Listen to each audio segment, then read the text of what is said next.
If you haven't watched my first video, go watch it. I introduced myself there. But if you don't care, I won't stop you. My name is Nscript. Hello.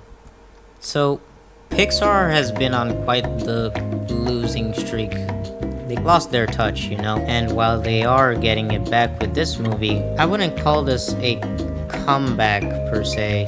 Hoppers is a chill movie about a college girl, yes, a college girl, trying to save a glade she spent time in with her grandma from a mayor building a pretty nonsensical beltway, but purposefully, yes, purposefully, turns into a beaver and attempts to save the glade from within the ecosystem, I guess. I and a ton of other people like this movie, except from a few others that think Pixar pledged allegiance to only make movies with deep meanings. This movie was kind of a refresh from all the flops we've gotten recently from the studio. The art style is great, the character design is great. This movie is just great in general. That said, let's get into the movie. It all starts with Mabel, our titular main character. God, I've been waiting so long to use that word. Who gets introduced to the audience when she attempts to free a bunch of class pets because she believes they're being held here against their will. And because this is not a one-time thing, she pisses off her parents and gets sent to her grandma. Her grandma introduces her to the glade and teaches her how to chill the fuck out. And Mabel chooses to stay with her grandma, or at least sometimes visit her. I don't know which it is. And then grandma just dies. I agree. This is abrupt, but this is mostly fine. She makes her way to the glade, finds construction workers trying to destroy a beaver dam again. I guess this is a whole thing because this is not the first time she's been here, apparently. And then we get introduced to Mayor Jerry. Mayor Jerry is your average corporate antagonist, but he doesn't really fit that mold later in the story. I'll get to him later. Anyway, she gets grabbed and removed from the site, which has happened before, and she apparently got a broken arm from a previous altercation. The next day, she scrambles to find a way to save the glade, and with some words from Dr. Sam and some improper listening skills, she gets the bright idea to lure a beaver to the glade in hopes of it building a new dam and create a new ecosystem. The beaver gets kidnapped, but not really, and leads her to the basement where Dr. Sam, again, and her colleagues test technology to implant their minds into animal robot bodies. I promise this is as crazy as you think it is, to help in studying wildlife, hence the name Hoppers. This hand isn't broken, I swear. Mabel steals the beaver robot she saw and practically just leaves. Dr. Sam and her colleague try to stop her and ultimately fail. Mabel gets grabbed by an owl and finds herself in the glade as a beaver, and she has a little bit of an acid trip and she makes a bunch of new animal friends. Jerry destroys the dam again, and Mabel advises the Mammal King. Yes, there's a Mammal King, I forgot to mention him, his name is George and he's cool, to summon the so-called council. I think it's just the Animal Council, and they have a pretty cool entrance, I can't lie. Mabel has a meeting with the council and just kills the insect queen. Okay, okay, we have stakes now, I guess. I wasn't expecting that. Consequences, yay. Trauma bonding, yay. Then we get a morning routine for Mayor Jerry. This is certainly a choice. I love how the movie is trying to tell you, yeah, this is just a guy. This is the only narcissism I'll ever approve of. Mabel and the gang go to find Mayor Jerry because the insect queen gave the council the bright idea to kill him, which is the whole reason Mabel even squished her. They manage to get away and get jumped by Dr. Sam and a shark, I guess? Why did they pick a shark for this? I know they summoned an apex predator, but why a shark specifically? How is this thing even breathing? This is still a kid's movie, right? After all that, Mabel gets reverted back to her body against her will by Dr. Sam and her colleagues. And then Dr. Sam, her colleagues, Jerry, pretty much everyone that was there, get caught and get forced to make a human body for the Insect King. Okay, so Apparently, the insect queen had a kid, and that kid somehow figures out that the scientists they captured made the hopping technology and essentially holds them hostage to make a human body for him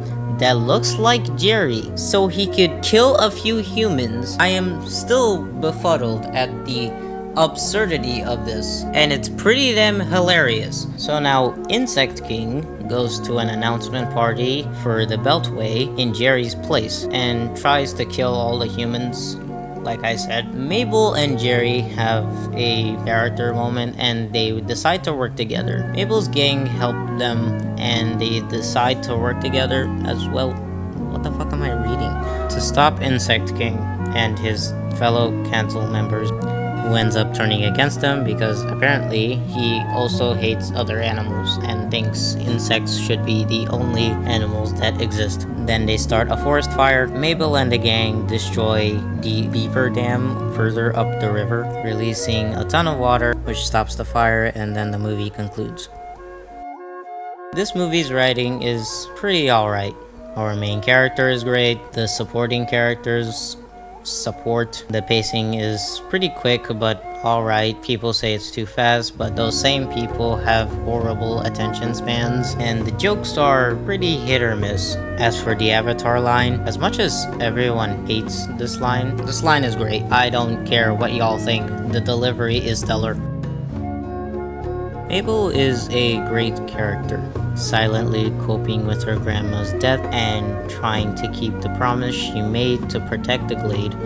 She feels powerless and unable to control anything, and it feels like, to her, nobody cares. So she ends up becoming quite obsessive and desperate to protect the glade, ending up in her not listening, being impulsive, and when the glade almost burns down, she learns you can't really protect everything, so she lets go. Mayor Jerry being just a guy is a soft parallel to this because he's obsessed with building the Beltway and in the end just gives up the project because he sees Mabel almost lose something she loves. Their interaction at the beginning of the movie and interactions referenced between them is something I actually quite enjoy. Mammal King George ended up being a really good support for Mabel. I actually thought he was gonna be the cliche nice villain like Prince Hans, but he ended up just being very optimistic on how he likes to view the world, how he chooses to view the world. He is genuinely just a chill guy. The rest of the supporting cast kind of play their roles, but they don't really have much relevance. A prime example of this is Mabel's parents, which I wish they used more because it would have helped to build on Mabel's character. Why was she so angry in the beginning? What is her relationship with her parents like? Which kind of gets answered because Mabel is shown to be living alone, so maybe not really that good of a relationship. She stays in the same house her grandma used to live in, so I don't assume it's a good relationship. I don't know. We should have seen more of them rather than just a fleeting interaction. We don't even see their faces in the beginning. I've seen and heard good things and bad things about this movie. Mainly things people don't like. The Avatar line, animals fighting a politician is a cliche, Mabel gets no consequences for her actions, corporate propaganda. Look, as late as I am to this topic, so fucking late, Jesus.